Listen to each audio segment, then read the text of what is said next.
on a baseline, what the American dream is that your children do better than you do on a baseline, right? And like, yeah, some people have this mentality of like a white picket fence and like a house or whatever. Like some people, the American dream is like owning a home. Honestly, at this point in my life, I don't know if I could ever buy a house in Jersey City. Jersey is a very expensive place to buy a house. Yeah. But I just think on a baseline, it's this idea that like you want your children to do better than you. And what sucks in America is for a lot of people, that's not true anymore. That a lot of us are going to grow up and actually not end up doing better than our parents. And I think that's really dangerous, right? Because if we're taking away that social mobility for a lot of people in this country, like where's that going to leave us, right? Like a lot of people are going to get really frustrated. And you're seeing that, right? And what happens is as people get frustrated because they're locked out of like the capitalistic system, they sort of, I think, revert to this idea that like, okay, the system's broken, I gotta like tear it all down, or they just sort of opt out altogether, right? They don't want to be part of the workforce. They don't want to be part of this system. Like they just want to stay home and like, sort of operate in a different reality. And I think this is especially stark amongst young men, right? So we're seeing an extreme rise of conservatism among young men. But what you're seeing on like the economical outcomes is that college educated young men, right, have the same unemployment rate as men who didn't go to college. Think about that for a second. Men who went to college have the same unemployment rate as men who did not go to college. And so imagine you're a young man who went to college and you cannot find a job. You think to yourself, wow, the system's broken, it's rigged against me. And so where do you lash out? Well, you think to yourself, oh, they have programs for women and they have programs for other minority groups. And like, that's the reason I can't get a job. But in reality, the reason you can't get a job is because the people who are in power, right, the billionaires, have sort of stacked the deck against you. And they're making it harder and harder for you to get ahead while they're acquiring billions and billions of dollars. Even without the title of mayor, Mussab Ali has been a devoted member of the Board of Ed and has continued to give back to his community nonstop. Imagine the change that he can make as mayor. Welcome, mayoral candidate Mussab Ali.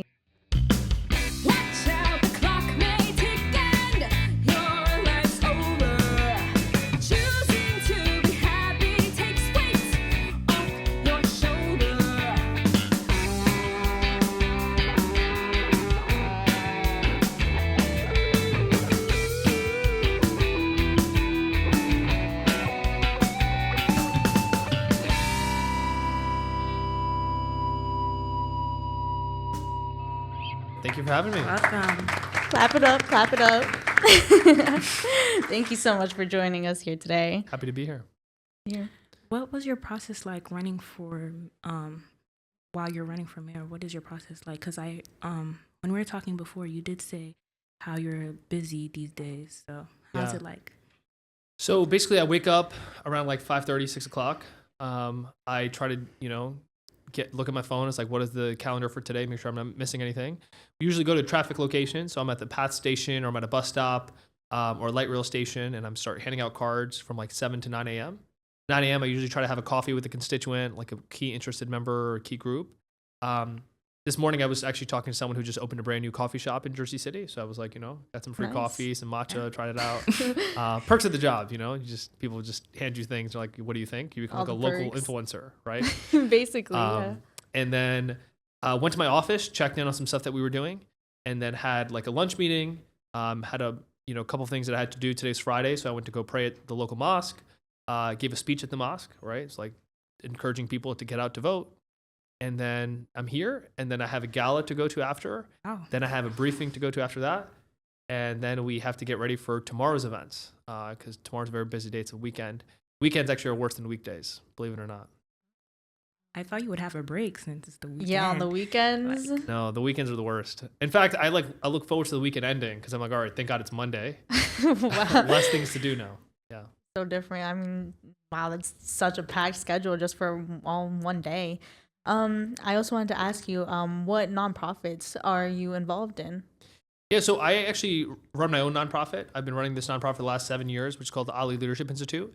And much of the way that you guys are involved as young people, I've been training civic leaders between 16 to 22 to be, more involved in their communities. And so it's a summer program that we run every single year. We train them on how do you run for office? How do you raise money? Because I think for a lot of people, they don't realize a big part of running for office is making sure you have the resources to get your name out there. And so actually a lot of time we spend in the office is making phone calls to donors, right? I call people on the phone like cold call them and I say, hey, my name's Mussab Ali. I'm running for mayor of Jersey City. And half the time they hang up and they don't want to hear anything. And then sometimes, you know, they'll hear me out and I get like a minute or two. And sometimes you'll talk to people for 2 minutes and they'll give you like $5,000. It's incredible. But most of the time they don't.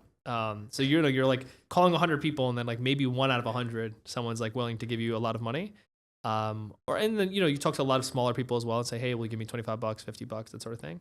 But unfortunately, that's the reality of money in politics, right? And I experienced that even when I was 19, is I had no idea how much money was in politics until I got involved in the process and realized like how broken our system is. I know you're the director of Vote 16. Can you elaborate more for us what this nonprofit is about? Yeah, so I was the first ever director of Vote 16 USA. And the goal of Vote 16 was I actually get young people the right to vote, right? So what I always thought about, especially as a young person, right? I was like, look, why aren't more young people involved in the political process? And I think we talked about even before this set, right? Like how many young people know about the school board? How many of you guys know your members on your school board? But like these are the people who are making decisions on your behalf. I mean, I want you guys to just like think about this, right? How big do you think the budget is for Jersey City public schools? And Jersey City is 30,000 kids. Okay, how big is the budget? Take a guess. $30,000? $30,000. I think like That's $1 a kid. Oh. Oh no. More than 30. Not good with numbers. Give me a minute. Take some guesses. Come on. Some guesses. Let's see. More than 30. It's way more than 30. That 100 something. 100 million. 100 billion. It's more than 100 million. It's more than 100 million. Wow. Okay. Thinking caps on. 150 million. More. 200 million? More. 600 million? More. Really putting us to the test here. How much we know. All right, it's $1 billion A billion. Wow. with a B. Just Okay. for Jersey City. Just for Jersey City, just for our public schools. So I want you to think about that for a second, right? Yeah. In Elizabeth, I don't know how big the population is here, but I think your budget is somewhere between $600 and $700 million for your public schools. Yeah. So there are people who are elected by the community who decide every year where that $600 million is spent. And we don't know their names, right? You guys who they make decisions for, ostensibly, right? Like you have no idea who they are. And so what I realized was, hey, why don't we empower young people to have the right to vote? Because now they're going to start to care about these people and start to look into this process, right? Because on a day-to-day basis, like you're not thinking about these elections because it's not something you can even participate in. But if I gave you the power and I said, hey, like you have the power now at 16, when you become a junior in high school, to actually vote on someone who is going to decide where hundreds of millions of dollars are spent, like wouldn't you start to care and want to vote in that process? And I think a lot of young people would, right? And I'll give a great example of this, right? Is like, again, I was elected when I was 20 years old, right? I was the youngest person like Jersey City history. And I remember when I was the board president, right? I gave every high school $10,000, okay? And now when you're in high school, and you guys are what, 16, 17?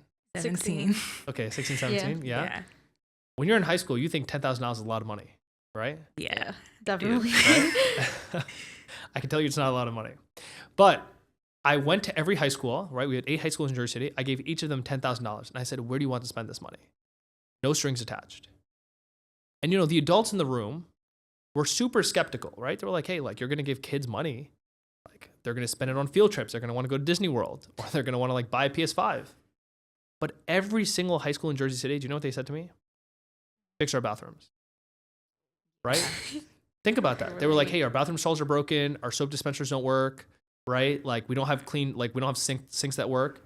And to me, like, that was such an indictment of the system that those of us that are elected don't even realize on a day-to-day basis what's happening. And so I have this core belief, which is that those closest to the pain should be closest to the power. And that sort of goes back to this idea of Vote 16, right? Is like everyday people who are being impacted by the decisions that we're making should have a say in that process. It's not a radical idea. The UK, right, which we consider like our sister country, like England, they just announced 16-year-olds are going to be able to vote in national elections, not just local school board elections, but for like the prime minister of the UK, 16-year-olds are now allowed to vote. And so it's not a crazy idea. There are a lot of countries around the world that do this, and it changes the way that we think about politics. And to me, like, I think it's an important way to like change the electorate for the long run. And I fundamentally believe in empowering young people, right? Like, I think that the idea that, you guys are more likely to be misinformed, I think is like a total myth. I mean, I'm sure you guys have parents on Facebook, right? Yeah. Okay. You ever seen those crazy Facebook memes that, maybe your parents share or like your aunt shares and you're like, that's completely false? And like, we don't tell them they can't vote because they're sharing misinformation. And I think you guys probably, as being grown up in the social media era, are actually less likely to fall for that, right? Like, like what's real and what's not real. You could probably tell if something's like, something that's just made up or this is something that's real. And so I think, why don't we empower young people to be part of that process and to change the way politics works in this country? I want to like bounce off what you said. That for a lot of teenagers, this is going to be like their first experience, like in an election, like being able to vote for something like as important as who's in charge of their schools. And I just kind of wanted to see, how will you kind of get them out there to vote? How will you get them to understand the importance of just going out there and casting their vote, like using their voice to hopefully like better their schools? Yeah. So again, the only place right now that's allowed to do it is Newark. Yeah. Right. So we tried to get the statewide. Unfortunately, the legislature like didn't take it up. The governor was very supportive. And so we'll have to see under the next governor, like sort of what happens. But Newark was the only place this was allowed to happen. In Newark, okay, the budget in Newark is over $1.1 billion. Okay. What percent of adults do you think vote in that election?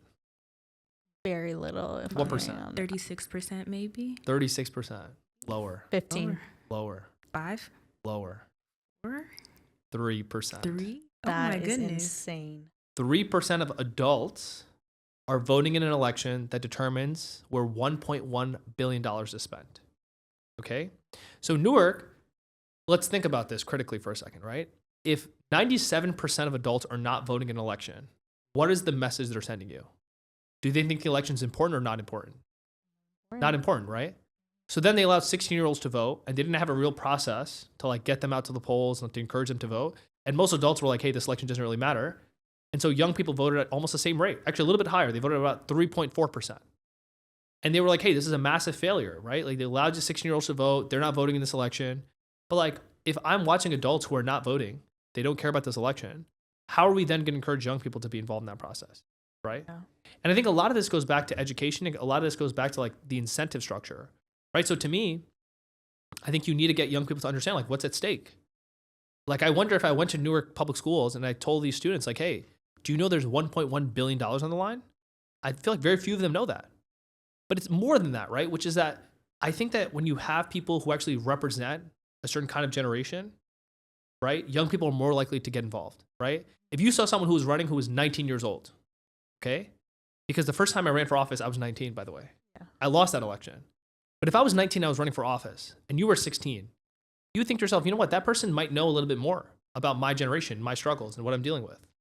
And for me, like that actually happened, right? So when I was in 3rd grade, they shut down all the water fountains in Jersey City because they found lead in the water, okay? For the next 16 years, they did not fix that problem. They just had water coolers. And when the water coolers ran out of water in the summer, guess what? No more water. So for 16 years, right, since 3rd grade until I graduated high school, I just dealt with that because I thought that was just reality, right? I was like, oh, like, I can't fix this, right? Like, maybe I can go to my principal, but beyond my principal, like, who do I know? The superintendent comes in once in a blue moon. But the school board is such an interesting body because as the school board, do you know who the employee is of the school board? The superintendent. The superintendent was our employee. And so the way this hierarchy kind of works, right, is people think about this as like a triangle, right? Like, so there's the students, there's your teachers, there's your principals, there's your associate superintendents, and there's your superintendent. But above your superintendent, which a lot of people don't realize, is actually an elected board of education. And who are they elected by? The people, all the way at the bottom of the pyramid. So that's the way democracy is supposed to work, right? Is that everyday people have a say in who's in leadership. And so for me, right, like, I think the way you get young people involved and engaged is you say, hey, like, there are people who are running for office who will represent your viewpoint. And for me, look, one of the most incredible achievements that I've done when I think about public service is every single school in Jersey City right now has clean drinking water. And that did not exist when I was a kid. So I go sometimes when I go see like elementary school kids, right? Like 7-year-olds or 8-year-olds. I'm like, hey, like, does your school have water? They're like, of course it does. And I'm like, that's amazing. Of course it should, right? And I'm not asking for a plaque. I'm not saying there should be a plaque on the water fountain that says Mussab Ali did this. But for me to just know that I was able to achieve that, right? I think that's like a thing that I can like live with for the rest of my life. As you said previously, you did lose 2016. How did you come back from that? Yeah, that was a tough year. You got to imagine, right? I was a teenager, and you know, self-esteem is not your highest when you're 19. When you're that age. So I was like, man, my city hates me, you know? And that same year, Trump was elected for the first time. Mm-hmm. So you can imagine, right? Because I actually went to bed knowing I lost. That's how bad I lost. I went to bed knowing I lost, and I woke up knowing that Trump won. Oh, And so I not a sort of great had day. this feeling like, man, like, do I belong in the political process? Do people like me belong in this political process? And, you know, part of my backstory on this is like, part of the reason I ran for office the first time is Trump has a quote about Jersey City directly, where he says, I remember watching thousands and thousands of people cheering in Jersey City, New Jersey during 9/11. Complete lie. That never happened, right? But this guy then was elected as president, and my own city didn't elect me.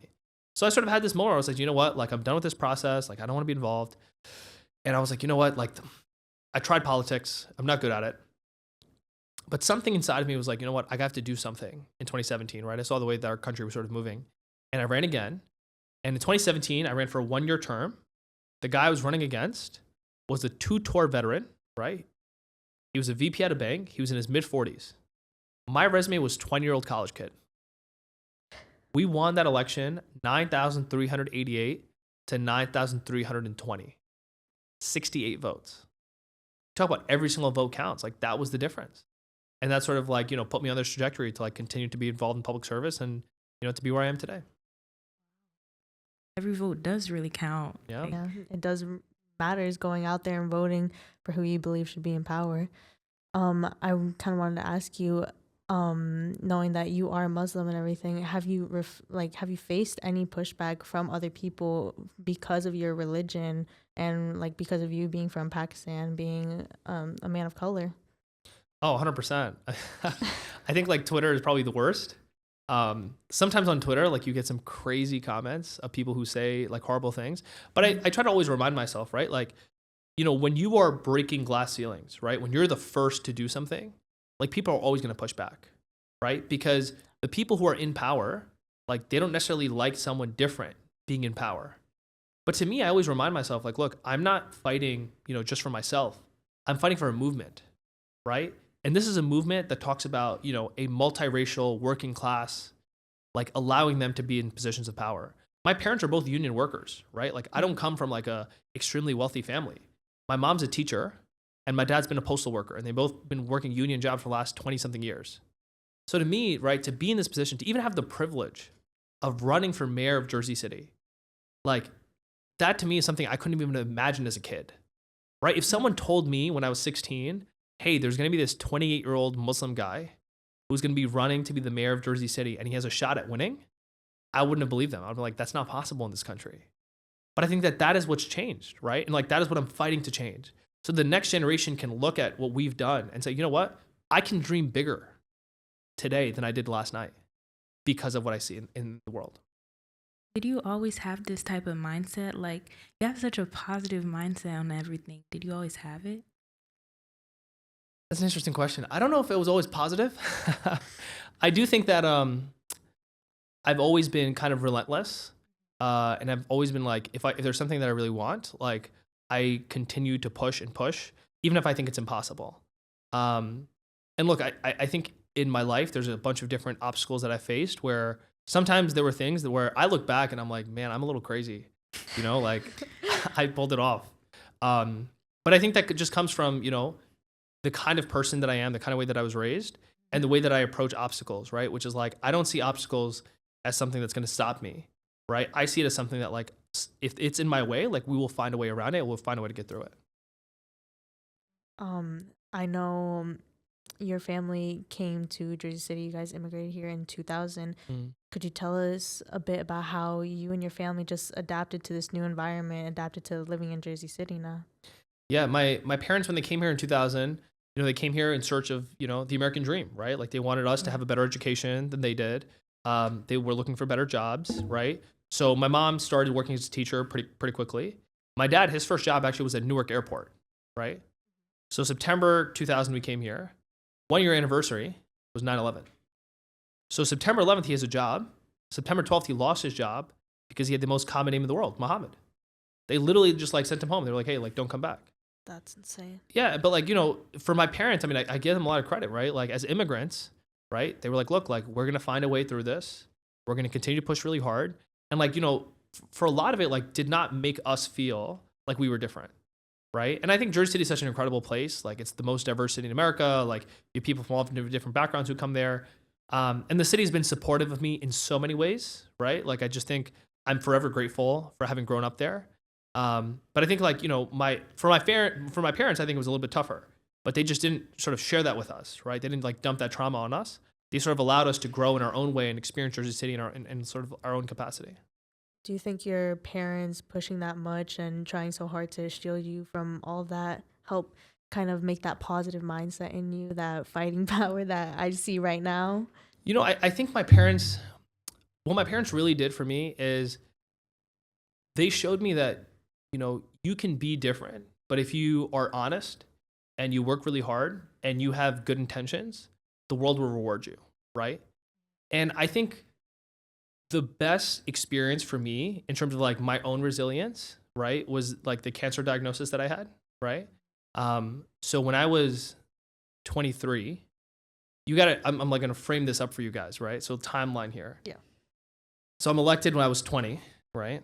I'm in college. I get my master's degree. I come back. I'm at Harvard Law School, and I become the president of the Board of Education. I was 23 years old. So imagine this: 23 years old, president of the Board of Education, Harvard Law School. They write this headline that says Ali makes history again. I'm like, man, I'm on top of the world, right? Like, Yeah. imagine that headline, right? Like you're 16. Imagine in 7 years, there's a headline that says like, run me your name again. Cielo. Cielo makes history again in Elizabeth Papers. Headline, big headline. You're at Yale Law School. You're the president of the Board of Education, right? You got to feel pretty good about yourself. Yeah. Definitely. Now, 2 weeks after that term, after I get that headline, I go to the doctor. I had a cough, and he's like, "You have stage 4 cancer." And I sort of was like, "I'm serving my community. I'm giving back. Like I'm doing everything right. Like where does this come from? No history of cancer in my family. The type of cancer I got was not a genetic type of cancer." And so I sort of had this moment where I had to look in the mirror and sort of assess like who was I, right? Because I think a lot of us have maybe imagined this moment. I don't know. I mean, you guys are pretty young. Hopefully you're not imagining these kinds of moments. But you imagine a moment if like the doctor was like, "Hey, you don't have much time left. Like what would you do?" Right? Like you ever get the Scary. hypothetical of like, oh, like Yeah. if you didn't have much time left, like what would you do? And what was so nice for me is I looked in the mirror and I was like, you know what? I'm doing exactly what I want to be doing. Like I'm serving my community. I'm giving back. Like I feel happy in this moment. And this is all the time I have left. This is what I want to continue to do. Right? I think it was really grounding for me because what it showed me is like, one, like I felt like I was on the right path in my life, right? I'm doing what I want to be doing. And on top of that, like I really felt like, you know what? If I get this second chance, right? Like if I beat this, I'm going to continue to do public service. Like no matter what comes in front of me, I'm going to continue to be in public service. And like, I share that because, at Harvard, a lot of people go to law school and say they want to change the world, right? And so I'm very close with the dean of admissions. She shared this stat with me. 80% of people come into law school saying they want to do public interest, right? They want to help save the world. And 80% leave at a big law firm. And I can tell you big law firms are not saving the world, okay? But think about that, right? The smartest minds in our country and across the world come into an institution saying that they want to save the world, and the vast majority of them leave, honestly, perpetuating harm in this country. And so you need a really strong mentality to say, no, I am going to be in public service. I'm going to help people because the sort of income differential is remarkable, okay? The starting salary, okay, if you come out of law school and you want to work at a big law firm, is $250,000, all right? That is more money than my parents combined. The starting salary, if you want to do public interest, is somewhere between $55,000 and $75,000. So you are taking literally a like 75% pay cut to help the world. And the question becomes like, what do you want to do, right? Do you want to take care of yourself? or do you want to help make others' lives better? And I think especially for a lot of us that are first generation, right? Like as an immigrant, my parents would have definitely said, hey, like take care of yourself, right? Like we came here so that you can be okay. But then I have to ask myself that question, right? Which is like, if all of us make that decision for ourselves, then who is actually looking after everybody else? And I think it was really hard for me to reconcile. Like I had a lot of friends who went to Harvard with me who came from very wealthy families. They were already rich, right? I mean, you think about most people who get into the institutions, right? Like the cards already stacked against us. They're already wealthy. And so they come in and like they come to these institutions and then they go back into making a ton of money. And like those are the people that you definitely are like, man, like you're already good. Like you should be giving back, but they don't take that path. And so for me to make that decision consciously of like, you know what, like I will take this pay cut because I want to serve my community, because I want to help like change and transform people's lives. My parents were not happy with it, but ultimately I knew it was the right thing to do, right? Because with all the privilege that I've had, right, with all the experiences that I've had in my life, I couldn't make that decision to go to a law firm and say to myself, like, this is the right thing to do in my life. I know some actions that you took might not have made your family like happy, and I know you changed your major from medicine and biology to law. So how did they react to that? I actually, my parents didn't know I was applying to law school. So I got into medical school, and I got into this master's program, right? So I told my parents, I was like, hey, like, I'm gonna go do my master's and I'm gonna come back, I'm gonna go to law school. I'm gonna go to med school, right? And while I'm in my master's program, I like secretly applied to law school. Okay. Oh my God. Like secretly, like took the LSAT, applied to law school. And then I came back and I was like, Mom, I'm not gonna go to medical school. And she was like, what are you gonna do? Like, you know, you have to figure something out. And I was like, actually, I got into law school. And at first she wasn't happy. And then I was like, and I got to Harvard. And she was like, oh. She's happy. She flipped around right then there. Well, no. So then she said, Harvard has a medical school, right? Like, oh my God. She was like, you can just go down the block. You can go to law school and then you go to medical school as well. I was like, you know what, Mom, let's just do one. But yeah, I think over time now, my family has really recognized, right, that, you know, we need more people in public service, right? Yeah. We need more people who are fighting for the rights of everyday people. We need more people who are willing to sacrifice their own lives and their own time to help others. And again, I just think like when you think about America so often, right, we are celebrating people who have a lot of wealth.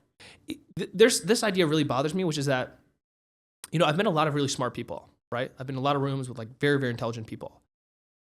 Somehow in this country, we approximate wealth with intelligence.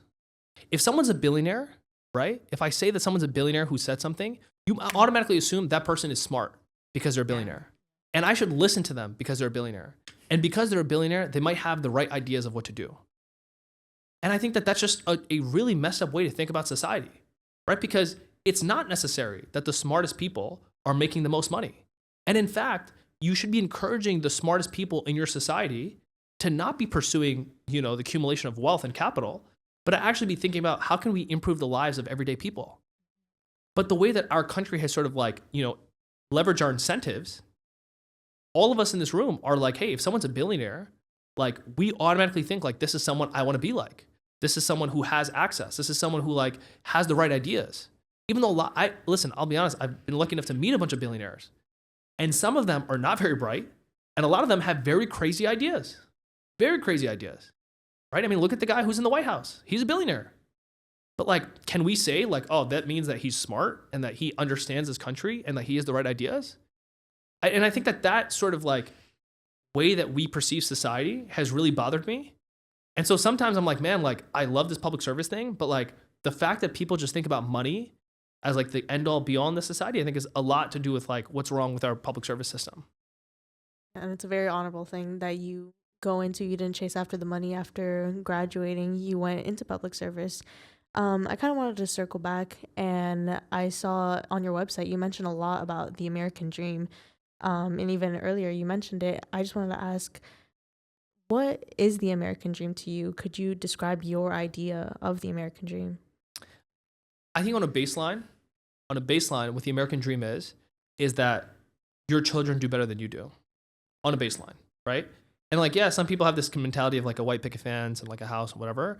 Like some people, the American dream is like owning a home. Honestly, at this point in my life, I don't know if I could ever buy a house in Jersey City. Jersey is a very expensive place to buy a house. Yeah. But I just think on a baseline, it's this idea that like you want your children to do better than you. And what sucks in America is for a lot of people that's not true anymore. That a lot of us are going to grow up and actually not end up doing better than our parents. And I think that's really dangerous, right? Because if we're taking away that social mobility for a lot of people in this country, like where's that going to leave us, right? Like a lot of people are going to get really frustrated, and you're seeing that, right? And what happens is, as people get frustrated because they're locked out of like the capitalistic system, they sort of, I think, revert to this idea that like, okay, the system's broken, I gotta like tear it all down, or they just sort of opt out altogether, right? They don't want to be part of the workforce, they don't want to be part of this system, like they just want to stay home and like, sort of operate in a different reality. And I think this is especially stark amongst young men, right? So we're seeing an extreme rise of conservatism among young men. But what you're seeing on like the economical outcomes is that college educated young men, right, have the same unemployment rate as men who didn't go to college. Think about that for a second. Men who went to college have the same unemployment rate as men who did not go to college. And so imagine you're a young man who went to college and you cannot find a job. You think to yourself, wow, the system's broken, it's rigged against me. And so where do you lash out? Well, you think to yourself, oh, they have programs for women and they have programs for other minority groups. And like, that's the reason I can't get a job. But in reality, the reason you can't get a job is because the people who are in power, right, the billionaires, have sort of stacked the deck against you. And they're making it harder and harder for you to get ahead while they're acquiring billions and billions of dollars. And to me, like, that's the problem here, right? Is like, we have these people who are in power pitting us against each other when it's really not a conversation of the left versus the right. It's about the top versus the bottom. Because the people at the top, the wealthiest, 0.1% of this country, have continued to get wealthier and wealthier, while the rest of us have been left behind. Yeah. In your website, you also emphasize how you want everybody to have their version of the American dream. So how can you make that possible? Yeah, I've been saying that since I was on the school board. It's this idea that I think every child should be able to chase their version of the American dream. Because I also think the American dream is different to a lot of people in different ways, right? Yeah. To me, my baseline is like, my children do better than I do, right? But I think to a lot of people, it means different things. And I think like everyone should be able to chase their version of it. But to me, the fundamental thing that it comes down to, and what we can do as the mayor, is we can talk about affordability, right? How do we make it easier? How do we bring costs down? How do we make it easier for you to be able to afford in a place where you grew up or a place that you want to move to, right? I don't think about Jersey City as a place where I'm like, oh, like just the people who are here should be able to stay here. I think about it as a place that anyone who wants to be in Jersey City should be able to afford to be in Jersey City. So if you're in Elizabeth and you want to come over to Jersey City, well, you should be able to have an apartment that's affordable for you to come there, right? And if you're someone who's been in Jersey City for 50 years and you want to stay there, you should be able to have a house where you can stay there for the rest of your life, right? That's what I think about when I think about housing and I think about affordability. So we talk about, building a fast and free bus system that's like completely free, gets people around town. We talk about building more housing, right? Because I want people to be able to come in. And actually, when you build more housing, you decrease the rent, right? Because now when there's more units on the market, right, you're actually able to decrease rents as a whole. So to me, it's like, what are the things that we can do to make it more affordable for people to be there? And especially for young people who like, Jersey is a very young place. Like I want my friends to be able to stay there and to remain there.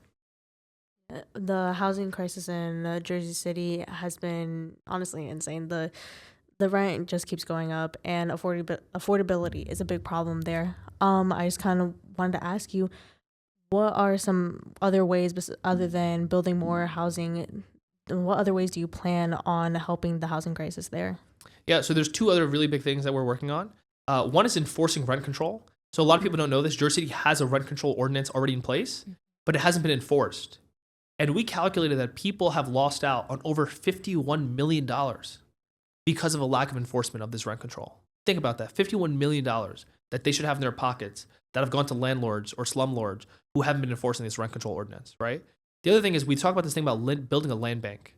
And what a land bank allows you to do as a city is you can take distressed property, right? Abandoned lots, right? Like let's say there's a home that like no one has been occupying there, they don't pay taxes, right? You can take over that property, right? After that goes a tax lien process. You can then give it to a developer for like $1 and you can tell them to build a 100% affordable housing, right? Instead of saying like, hey, just build like, one unit that's market rate, right? That's like expensive, or what you see right now in Jersey, a lot of luxury rentals. You can actually tell the developer, hey, I'm going to give you this land for $1 and I'm going to decrease your taxes, but in return, you're going to build me 100% affordable housing, right? That way we can now get affordable housing units on the market. We can get more market rate units on the market. We can enforce our rent control. Again, housing is not just like a one-sided thing. There's like many dimensions to it. But I think that's a lot of what the mayor can do. I really wanted to know the answer to this question, so maybe you can answer. Why is Jersey City called the Golden Door of America? Yeah, it's very, very good question. So a lot of people don't know this. Jersey City is actually the rightful owner of the Statue of Liberty and Ellis Island. They both belong to us. Statue of Liberty, she's a Jersey girl. Statue of Liberty, she's a Jersey girl. People don't know that. The address of Statue of Liberty is 1 Communipaw Avenue, Jersey, New Jersey. And the Ellis Island is 2 Communipaw Avenue, Jersey, New Jersey. And Ellis Island actually has a land bridge. You can walk from Jersey City to Ellis Island. There's a land bridge. People don't know that. The Statue of Liberty, right, by the way, the water and electricity for the Statue of Liberty comes from Jersey City. A couple of years ago, you guys were probably like 8 or 9 years old. This was like a decade ago. There was a power outage in New York City. Okay, all the lights went out in New York City. Okay, and some people in New York, maybe on Twitter, right, they were tweeting. They were like, "Oh, but like, at least the Statue of Liberty, she's still lit up, right?" And the mayor of Jersey City was like, "Yeah, that's us." So people don't realize New Jersey has always been sort of the hub of where immigrants come, right? In Jersey City, the reason we say called the Golden Door is like the first place immigrants came was Ellis Island. And then from Ellis Island, which is part of Jersey City, they then went everywhere else in the world. But people don't realize that, right? Like New York City has really good lawyers, man. They've done a good job. Thank you for answering that question.